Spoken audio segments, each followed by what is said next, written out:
It's one thing that I hate about the poetry that I write is that I write it years ago and it's still relevant today. Because I like to write about problems, so that pisses me off a little bit. But it's also good because we still need to educate people on what's going on. So this is inspired. I'm inspired to spit this piece because of John Oliver. Last week with John Oliver. Okay. Like once now, awesome. Yeah, he did.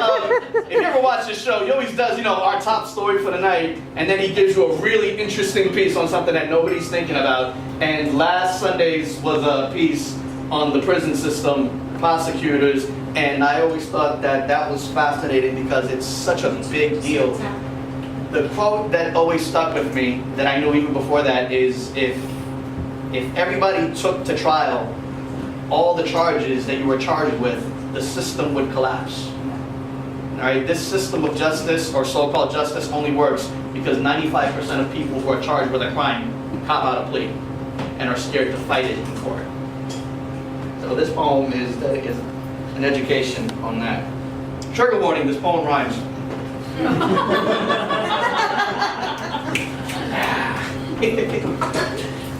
I seen him outlined in chalk. I remembered I missed his call last night. He probably wanted to talk. You see, I probably could have talked to him and put it all to a halt. So seeing him laid out makes it feel like it was kind of my fault. Yeah, I thought the bullets missed him. Now I'm realizing that they hit him. Lord forgive him through all that evil in him. He had good intentions. Trying to get some money to feed his children at Christmas. You see, this all happened just after Thanksgiving. He was the type who had a record so extensive he started forgetting how many times he had been arrested. But you know the system. Once it gets a grip in, it starts tripping. It does everything within its limits to keep you in it. See, here's a little bit of wisdom. Law enforcement likes to target minority men and women and send them off to prison so often it becomes accepted as a normal condition of daily living. Now the affluent critics who've never been arrested, yeah, they judge it from a distance and they blame minorities. It says going to prison is something that we invented. Now I say we because even though I'm light-skinned, I'm actually Puerto Rican. Hey! Ray's over there. Hey! And I used to get pulled over almost every other weekend when I drove my stereotypical Honda Civic. True story. But I almost never saw a cop car when I drove a Dodge Intrepid. Marinate on that for a second. You see, America's obsession with skin pigment is ignorance. In Puerto Rico, skin color is barely a topic of discussion, even though we should be talking a lot more about it. But in America, especially in the South, its relevance and its prevalence, it has to be respected. Now, I can see some of you thinking, oh, here he goes with this shit. I don't want to hear it. Well, you know what? Pay attention. Because I'm going to give you a really fucked up statistic. Sorry for the custom. And I'm going to pause when I say this just to let it sink in. So listen.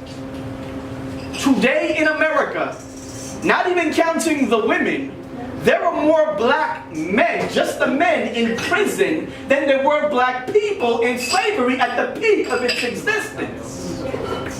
And you can blame politicians for the current social conditions, but it's corporations who've taken prisons and changed them into a business. You see, they lobby politicians into shifting their political positions and create laws to make it easier for you and me to get arrested and create repeat offenders. You see, this is how they generate business. Now, who here has seen Watchmen? Raise your hand if you've seen the movie Watchmen. Never seen it? You ever heard the term, who watches the Watchmen? Or who prosecutes a prosecutor when they break the law? You ever wondered about that? Nobody. Only one prosecutor in history has ever been fully prosecuted for committing a crime or lying during a case. See, prosecutors don't care if you're guilty. All they care about is getting that conviction, improving their win-loss records, and creating more felons and feeding them back into this modern-day legal system of oppression. And they don't care how they go about to get it, but they will look for the path of least resistance. So if you have the money for a lawyer and you can afford to make your case expensive, well then you have protection. But if all you can afford is the public defender, then it's evident the defendant is almost certainly getting sentenced. You see, this is how the government exploits poor people and uses poverty to generate business. Now they don't care if prisoners are living in inhumane conditions, because once you cage people like animals, they're liable to start flipping, go ballistic, do things to get their prison sentences extended. You see, America is less than 5% of the world population. We're less than 5% of this planet. But we have almost 24% of the world's prisoners. America has more of its own citizens inside its legal system than China. And China's population is well over 1 billion. Think about that math for a second. This legal system is not about justice. It's about making money for corporations, special interest groups, and politicians because, let's be honest, if you go to jail and the prosecution fails to get that conviction and you've paid your money for bail, shouldn't they give you back all that money that you paid with interest and a little note that says sorry for the inconvenience? But they don't do that. Why? Because it's not good business. And a felony on your record? Oh, that's a sweet money maker. You lose your equality as an American citizen. You lose your right to vote. You lose your Second Amendment. I mean, come on. You're basically 2 steps above a sex offender.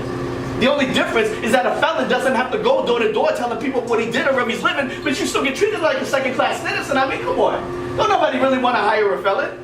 As soon as you mark yes on that application question, there are no more questions. The owner of the business walks up and says, sorry, Mr. Williams, we've already filled that position. And that's what happened to my own boy. Couldn't get a job, he got desperate. Went back into hustling and he got reckless. Ran into a couple of rich kids who were selling cocaine and he got offended. Because here he is feeling like he has no other way to feed his children and these rich brats are selling drugs because they heard it was cool on a rap record. Personally, I think it's pathetic when rich children try to mimic the afflictions of ghetto living, but I guess when your money is long enough to outrun any prison sentence, it doesn't make a difference because as soon as you get arrested, mommy and daddy are coming together. But poor families have to make life or death decisions. Do we bail them out or do we pay the rent and leave them in? And that was the exact situation that he was in. Good dude, not even a violent offender. He did stick up a store last night though. Tried to call me before he did it, and I'm really wishing I was there to listen, because we were just chilling. All of a sudden, I heard a pop, and his blood I'm suddenly wearing, and he's at my feet leaking from his melon.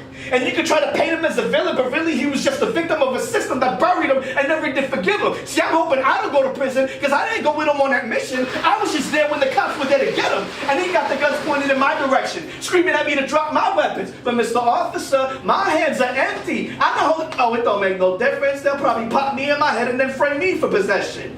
See, with my eyes closed and all them guns drawn, I didn't want to move an inch or even talk. Because if I twitched or even coughed, you know them guns were going off, and all I did was go out for a walk. Now I'm trying to stand up with my hands up, hoping I don't end up the next one outlined in chalk. Please, good job.